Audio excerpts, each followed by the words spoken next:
Well, good morning, good morning. Good morning. You know, some years back, they used to refer to people who were famous at any particular time as being the man of the hour.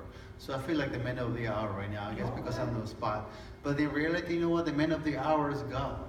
You know, Jesus Christ, He is the man of the hour. You know, for He was the man of the hour yesterday, He's the man of the hour today and tomorrow. You know, the man, the God, the Savior, you know, He who loved us, He is the man of the hour at all times. Amen? Because without Him, we have nothing. But anyway, with that in mind, I wanted to share a little bit about Mexico. We actually went down to Ensenada, Mexico yesterday. And I know the devil tried to derail us at every turn. We were going through the border and suddenly wanted to inspect our van. You know, usually the smaller vans go right through, small cars go right through. But we had this big van. We didn't have too many things in the back, just some clothing, some vitamins, things like that. And they went to inspect their van. And they took about an hour and a half out of our time, basically. Wow. Obviously, they found nothing. First, the van went through some x-ray that they have set up over there, basically to delay us, because who's smuggling stuff into Mexico anyway? And there was this gentleman there with a washing machine, with an old washing machine actually, taking it back over there so he can get it fixed and sure use it over there. And they detained him as well, inspecting the machine here. And then I'm thinking, you know, this is the enemy is trying to derail us, you know. Anyway, so after we went through that nuisance, we drove down to Ensenada, which is about 2 hours from the border. Weather was lousy, it rained, you know, it was some wind here and there. The only thing we didn't have, were fish flying on the air, which you know happens in some places when there's a storm. But we were joking that perhaps we will see that on the way.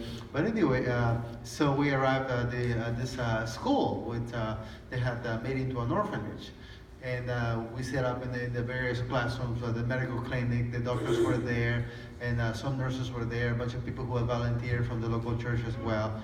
And so we worked, you know, from Saturday morning, we arrived there on Friday night. So Saturday morning, we worked from 8 o'clock until around, you know, 5:30, almost 6. We served a bunch of people, I would say about, you know, almost 300 or so. And there were people who were coming there, not simply to get medicine, but there were people who were getting saved. Because you know, it was a church effort. You know, when we do something, when we do mission, when we hand out things, you know, it's always with Jesus in mind, so they can see that the church is doing this. It's not the world, you know. There's a message of Christ. There's God, right? People ask for provision, so God provides, and He provides for people like us, you know, who go out and do things. You know, people who give out things, people who educate, people who bless, advise, and many other things. So the mission went quite well. Even some of our team members became saved as well, people who were not Christians, but seeing what we do, and it touches a special place in their heart. And they want to be a part of this, not just once, but twice and 3 times, and as many times as they can participate. And again, I'm talking about professionals, people in the medical profession who were not of faith or some other faith, suddenly became Christians. Why? Because they like what they see. They see that we don't just talk about things, and we don't just pretend to be good examples, but we actually do things, right? What did Paul say? That our faith is not by our works, amen? And works with and the faith without work is dead. So what is your faith today? But anyway, God bless Mexico, and God bless the team that went with us, and all those people who were helped. Oh, by the way, there were also people who came down from the mountain, people who did not speak any Spanish. So they brought their daughters, the little kids, and they spoke Spanish as they were going to the schools.